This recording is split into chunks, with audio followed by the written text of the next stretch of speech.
Hey, this is Joe from Citrus County Porch Life. You recognize these guys? My Star Trek mug. I got it at some convention. This is AA Word of the Day for September 6, 2024. Removing threats to sobriety. And this is a quote. Except when to do so would injure them or others. And that's from the Big Book of Alcoholics Anonymous, page 59.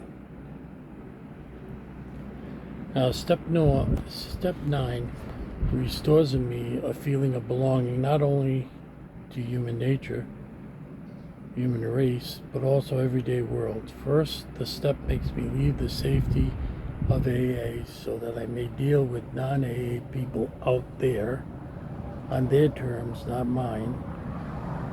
It is a frightening but necessary action if I am to get back to life. Second, step 9 allows me to remove threats to my sobriety by healing past relationships.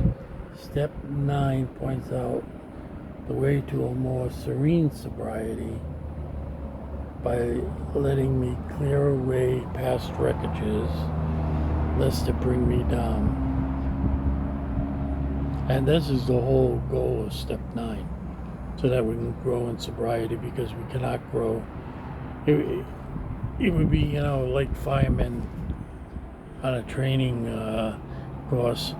When I was in Providence, there was a park that had all sorts of buildings, and you could see them going up to the top of the building. Let's say they had 200 or 300 pounds on them. It'd be very difficult to get up to the top. Those guys move fast. I used to love it when I was a kid to go watch them. And that's what this is saying. You've got to get rid of all the wreckage. You can't carry that stuff around. And in one of the previous readings, we saw that for those people to whom we cannot make amends, we make amends to those we can, that we haven't even hurt. We treat them kindly. We treat them with respect.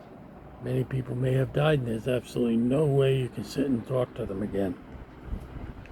Now, this word serenity, or serene, I always think of Grace Kelly, Her Serene Highness.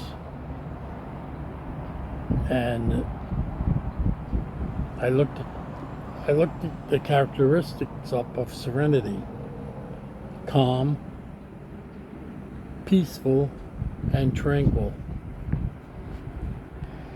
And that's a pretty good list of attributes. If I had any of one of those when I was drinking, I consider myself very lucky. I didn't have much calm in my life when I was drinking, because I set myself up for jackpots. I'd never had any legal problem.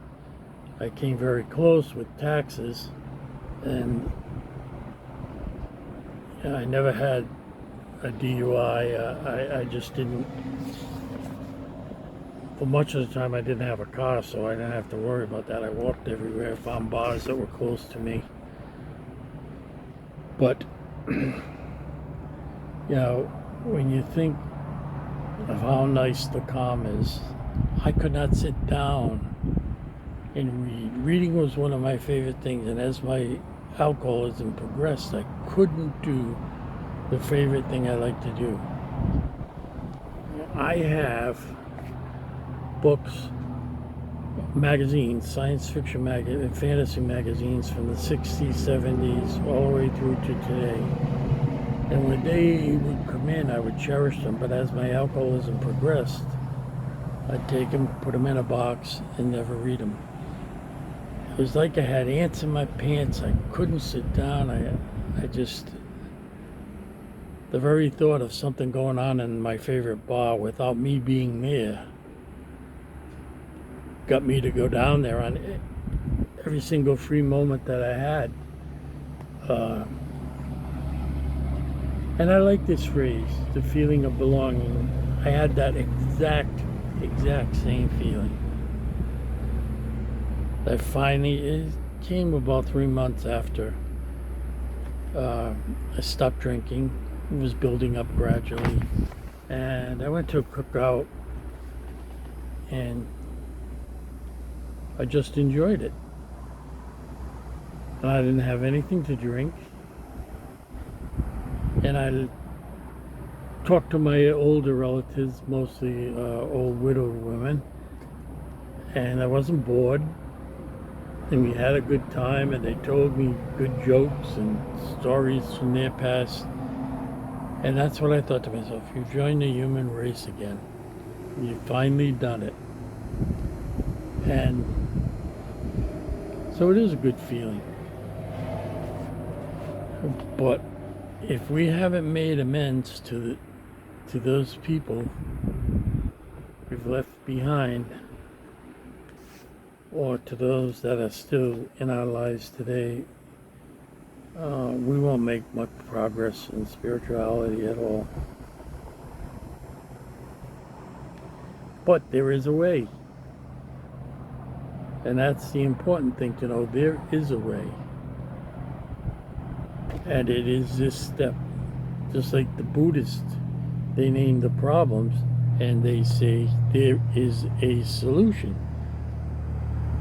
So does AA. The problem is the wreckage of our past and carrying, and there is a solution to make amends. And once you've done that, you cast off all that heavy weight and you can walk straight. And you don't feel bad all the time like you're dragging a ton of extra weight with you. So that's the reading for today.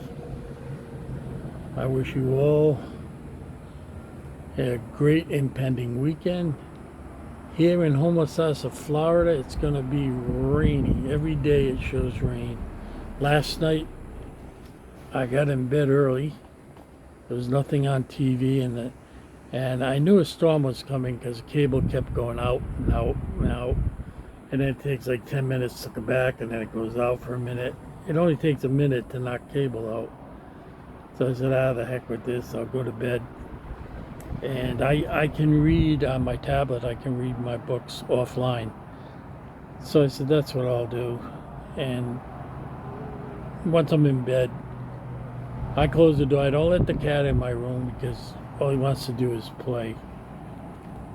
So I went to bed and I saw one big flashlight, even with the shades on my windows. It was very bright in the room. I said, oh, here it comes. And then about 15 seconds later, the sky opened and I have a bedroom right off the carport and I could hear it on that aluminum. But in a way, it's good because it put me to sleep, listening to the rain falling. So I got a good night's sleep. Doesn't have much to do with sobriety, but in a way it does. Because I had very disturbed sleep patterns when I drank. And I'll tell you a story about showing up a day I had off after having gone out drinking all night. But that's another story. I'll work it into one of these. Have a good day. Stay safe.